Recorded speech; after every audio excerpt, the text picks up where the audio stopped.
안녕하세요. 저는 93년생 만으로 32입니다. 저의 첫 사회생활은 간호학과를 졸업하고 2017년 응급실에서 첫 간호사 생활을 시작했습니다. 2년차 때부터 제가 신입간호사 교육을 담당했었는데 그때 말로 교육하는 것에 한계가 있다고 생각해서 영상으로 교육해보자고 시작한 유튜브였습니다. 그러나 어느 순간부터 현장에서 일하면서 복잡한 의료 정보들을 몰라서 어려움을 겪는 보호자나 환자분들을 너무나 많이 배웠습니다. 우리 부모님이나 이웃들이 이런 상황에 처할 수 있겠다라는 생각에 정확한 정보를 알기 쉽게 전달하고자 하는 마음에 채널의 방향을 바꿔 지금까지 채널을 운영하고 있습니다. 현재는 특히나 언론이 제 기능을 못하고 있다고 느낍니다. 또한 이 의료복지 분야는 폐쇄적인 정보 공유 방식 때문에 정보의 비대칭성으로 피해보는 일도 생깁니다. 그 피해를 입는 것은 우리들의 가족들이나 이웃들이 될 수 있겠죠. 저는 하나라도 더 양질의 정보를 제공하고 싶다는 열정을 가지고 3일 야간 근무로 일하고 3일 쉬고 다시 출근하는 것을 반복하는데 쉬는 3일은 꼬박 영상 제작에 매달리고 있습니다. 뉴스를 보면서 현 시점의 문제는 무엇인지 찾고 자료 조사하고 대본 작성하고 PPT 만들고 내용이 더 잘 전해질 수 있도록 이해가 더 잘 될 수 있도록 요약한 것들을 편집하고 마지막으로 대본을 검수하면서 맥락에 맞게 수정 과정도 거칩니다. 그렇게 영상을 촬영하고 편집하고 제목이나 썸네일을 어떻게 해야 많은 시청자들에게 노출되고 시청자분들이 제가 올린 영상을 봐줄까 고민하며 3일을 보냅니다. 하지만 진실을 다루는 영상에서 필연적으로 마주하는 것이 유튜브 수익 활동에 제약을 받는 것입니다. 기업들은 광고를 주지 않습니다. 유튜버가 제공하는 여러 수익 모델도 제 채널에는 맞지 않았습니다. 진실을 말하는 것에 혹독한 대가가 따른다는 것을 실감하고 있습니다. 최근 영상을 올리기 전 영상 검토 도중에 노란 딱지를 받아가지고 새로 편집해서 올리거나 검토 시간이 이전보다 몇 배나 더 길어지고 오래 걸리는 상황이 생기고 있습니다. 또한 최근에 제 영상을 보면 왼쪽 아래에 제품 보기라고 하면서 태그된 제품을 보실 수 있을 거예요. 그거는 업체에서 따로 광고를 받은 게 아닙니다. 유튜브 자체적으로 유튜버들이 다른 방법으로 수익을 낼 수 있도록 새로 도입한 유튜브 자체의 프로그램이에요. 그 가이드라인을 지키기 위해서 몇 가지 요소를 영상 내에 넣고 있지만 제 채널에는 큰 효과가 없었습니다. 또한 저처럼 사회 고발성, 정책 비판을 다루는 채널에는 광고주들이 광고를 안 준다고 합니다. 최근 광고 제한 메일이 줄어들었다는 것도 체감이 되는 수준이에요. 과거 제가 교육용으로 비판하는 내용이 일체 없는 영상을 올렸던 시기에 여러 광고 제의를 받았고 실행 전 단계까지 논의가 된 광고도 있었지만 지난 5년간 단 한 차례도 광고를 진행하지 않았습니다. 제안이나 결과물들이 제 채널 운영 방향과 맞지 않았기 때문입니다. 그리고 앞으로도 제 채널 방향과 정체성에 맞지 않으면 광고를 받지 않을 계획입니다. 그 이유는 광고주에게 얽매여 할 말을 못하는 어용 유튜버가 되고 싶지 않기 때문입니다. 최근 올린 영상들의 댓글을 보면은 정치 관련 이야기가 많습니다. 저는 뉴스를 매일 꾸준히 보는데 요즘 저도 뉴스를 보면은 화를 주체할 수 없고 절망감을 느끼고 있습니다. 우리 대한민국이 어쩌다 이렇게 되었을까? 정말 기업의 한국 엑소더스가 실현되어서 기업들이 우리나라를 다 떠나가는 것이 아닌가 하는 걱정이 많이 됩니다. 누군가는 기업들이 떠나면 그때 법을 고치면 된다. 외계인이 지구를 침공하면 그때 가서 생각을 해보겠다.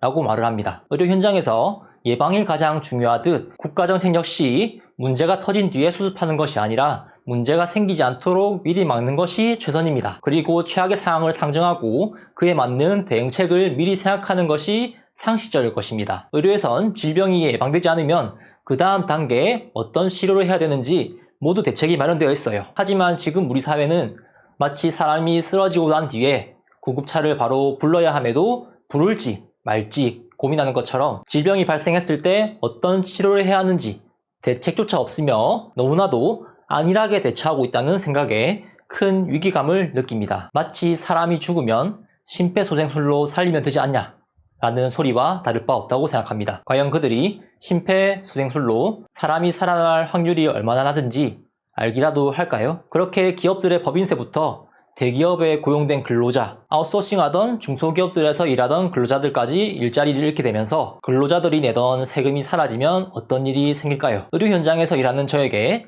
이것은 남의 이야기가 아닙니다. 나라에 돈이 많으면 가장 먼저 칼날이 향하는 곳이 바로 우리 부모님 세대를 위한 의료와 복지 예산이기 때문입니다. 덮친 데 덮친 격으로 얼마 전에 미국에 900조를 주기로 했다. 아니다. 1000조 이상이다라는 말까지 돌고 있습니다. 우리나라 작년 한 해 국가 예산이 650조 원 정도 됩니다.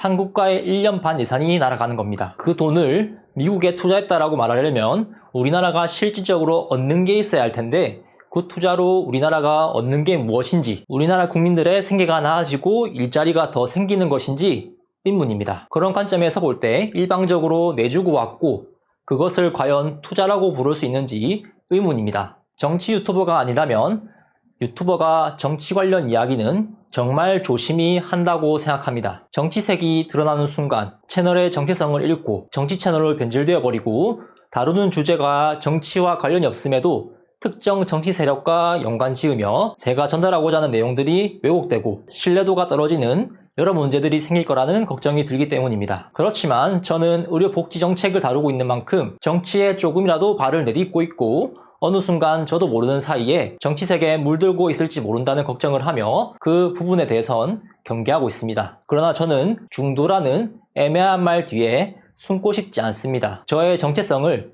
이 영상에서 명확하게 하고 싶습니다. 저는 우리들의 조부모님, 부모님 세대들이 피와 땀으로 일구고 목숨으로 지켜오신 이 나라의 근간, 자유민주주의를 사랑합니다. 그리고 그 가치를 위협하는 사회주의와 공산주의에 단호히 반대합니다. 저의 이 신념은 좌우를 떠나 오직 사실과 상식에 근거해 잘못된 것은 잘못되었다라고 비판하는 확고한 기준이 될 것입니다. 오른쪽이든 왼쪽이든 잘못한 것이 있으면 확실히 비판할 것이고 형기를 채우지 못한 범죄자까지 석방하고 복권시키며 제 식구 감싸게 하듯 옹호하지 않을 것입니다. 왜냐하면 의료와 복지는 우리의 삶, 생명과 직결된 분야인 만큼 이념과 진영 논리로 접근해서는 안 되기 때문입니다. 지금까지 의료복지 분야에서 정책이라는 명분으로 행해져온 것들은 서민들을 위한다는 명분 아래에 기득권들의 이권과 금전적 이익을 추구했던 위선들 뿐이었고 저는 그것을 현장에서 일하며 직접 경험하고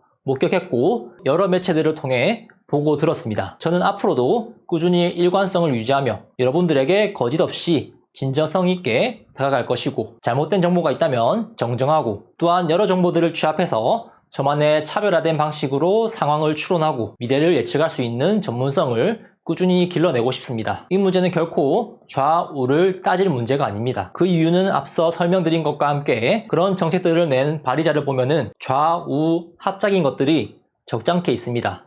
대표적인 예시가 간호법이죠. 제가 왜 이렇게 확고한 신념과 원칙을 말씀드리는지 저의 아픈 과거를 고백하며 그 이유를 설명드리고자 합니다. 2019년 병원에서 간호정책 선포식에 참여해야 한다고 해서 저는 서울 광화문 광장까지 5시간 넘게 버스를 타고 간 적이 있습니다. 그때부터 간호법에 대해 관심을 가지며 정치를 알아가기 시작했습니다. 하지만 저는 결과적으로 간호법 앞에 비겁한 사람이었습니다. 저는 그동안 발의되었던 여러 개의 간호법들을 모두 읽어보았고 간호협회와 협회 쪽 언론들이 어떤 보도를 하는지 보았습니다. 그리고 협회와 반대의 입장에 있는 의료단체들의 목소리도 들었습니다. 선동이라는 생각이 들 정도로 간호사들과 대중들을 현혹하고 있었고 간호법의 부작용에 대해서 해명하기 바쁜 모습이었습니다. 저는 간호법을 다 읽어보았기에 여러 의료단체들이 비판의 목소리를 내며 말하는 것이 논리적이며 공공의 이익에 부합하고 옳은 것이라 생각했습니다. 그래서 저는 건전한 비판을 했습니다. 그리고 더 나아가 그 당시 대형 유튜버 축에 속했던 분의 채널에 나가서 간호법에 대한 모순에 대해서 비난이 아닌 비판과 의문을 제기했습니다. 하지만 저는 간호사임에도 진영 논리에 갇혀 간호계의 편을 들지 않았다는 이유로 온갖 비난을 받았고 심지어 업계의 압력으로 취업까지 막히는 부당한 일을 겪었습니다. 그때 저는 깨달았습니다. 진실을 말하는 목소리는 이토록 쉽게 억압당하고 개인의 생계는 너무나도 쉽게 위협받는다는 것을 말이죠. 그때를 회상하면 한때 저는 너무 힘들어 잠깐 일을 쉬고 싶어서 퇴사를 했었고 1년이 채 지나기 전에 다시 병원에 취업하고자 다시 일하고 싶다 연락을 했습니다. 하지만 저에게 돌아왔던 대답은 가히 충격적이었습니다. 지금 일할 자리가 없다. 우리는 퇴사자를 더 이상 고용하지 않는다. 이런 전형적인 취업 불가 사유가 아니었습니다. 간호계 위쪽 사람들이 제가 유튜브에서 간호법을 비판하는 영상을 보고 제가 사는 지역 큰 병원에 얘가 어느 병원 소속의 누구냐고 수소문을 했다고 하더군요. 그 이유 때문에 저를 고용해줄 수 없다는 대답이었습니다. 그 당시에 막 30이 되었던 저에게 그런 답변은 허무함과 동시에 두려움을 느끼게 했습니다. 그리고 진실을 말하는 것에 혹독한 대가가 따른다는 것을 느꼈습니다. 그때 저는 결국 두려움에 침묵하는 길을 택했습니다. 하지만 권력 앞에 침묵했던 그때의 무력감을 저는 또다시 경험하고 싶지 않습니다. 현재 간호법은 시행되었고 그때 비판하며 우려하던 일이 진짜 현실이 되어 시작되고 있는 상태입니다. 그때를 기억하며 그래서 이제는 제가 앞으로 다룰 의료와 복지 관련 정책에 대해서 두려워하지 않고 어떤 외압에도 굴하지 않고 할 말을 하고 싶습니다. 과거에 저를 침묵하게 했던 그 보이지 않는 손에 다시는 지지 않기 위해 여러분께 처음으로 채널의 동반자가 되어주시길 요청드립니다. 어떤 외압에 의해 어떤 이해관계에 의해서 위선자가 되지 않을 것이고 아닌 건 아니라고 말하고 싶습니다. 저는 과거에나 지금에나 이해관계에 따라서 입장을 바꾸는 간신배가 되지 않을 것이고 앞으로는 여러분들의 지지 속에서 두려움에 침묵하지 않을 것입니다. 저는 꾸준히 의료복지 관련 분야를 확인하고 감시하고 비판하고 여러분들에게 편향되지 않는 양질의 정보를 제공하며 더 나아가 이것이 우리의 삶에 어떤 변화를 가져다 주길 바라고 있습니다. 이 싸움은 긴 싸움이 될 것입니다. 물론 지금 우리나라의 상황이 절망적이고 힘들지만 그러한 상황 속에서도 포기하지 않고 극복할 수 있다는 희망을 계속 이어가고 싶습니다. 그래서 저는 6년 만에 처음으로 여러분들께 채널의 동반자가 되어주시길 요청드립니다. 여러분의 후원은 단순히 저 개인을 돕는 것을 넘어 언론이 외면하는 진실을 알리고 우리 사회를 감시하는 독립적인 목소리를 지켜내는 가장 강력한 힘이 될 것입니다. 수백 페이지 달하는 정책들이나 여러 보고서, 문건들을 분석하고 앞으로 다룰 주제들의 업계 실무자의 인터뷰가 필요하거나 내부 관계자, 내부 고발자를 만나 인터뷰하는 것이 반드시 필요하고 그런 영상들을 취합하여 이해하기 쉽고 퀄리티 높은 결과물을 영상에 담아내고 싶습니다. 그렇기에 제 채널의 가치를 알아주시는 분들의 후원은 이 채널을 지키는 가장 확실한 투자입니다. 저는 여러분들의 목소리를 대변할 수 있는 스피커가 되고자 합니다. 그렇기에 후원과는 상관없이 의료복지 분야와 제 영상 콘텐츠에 다루는 주제들에 대해서 여러분들이 부당한 일을 겪으신 것이 있다면 저에게 알려주셨으면 합니다. 제 채널 정보나 영상 고정 댓글에 이메일 또는 익명의 오픈 카톡 링크가 있기 때문에 어떤 경로를 통해 저에게 알려주시면 영상 제작에 큰 힘이 될 것이고 그런 참여하는 행동들이 모이면 더 높은 수준의 결과를 영상으로 만들어낼 수 있을 거라 확신합니다. 이 여정에 함께 해주시는 분들 그리고 앞으로 함께 해주실 분들에게 미리 진심으로 감사드립니다.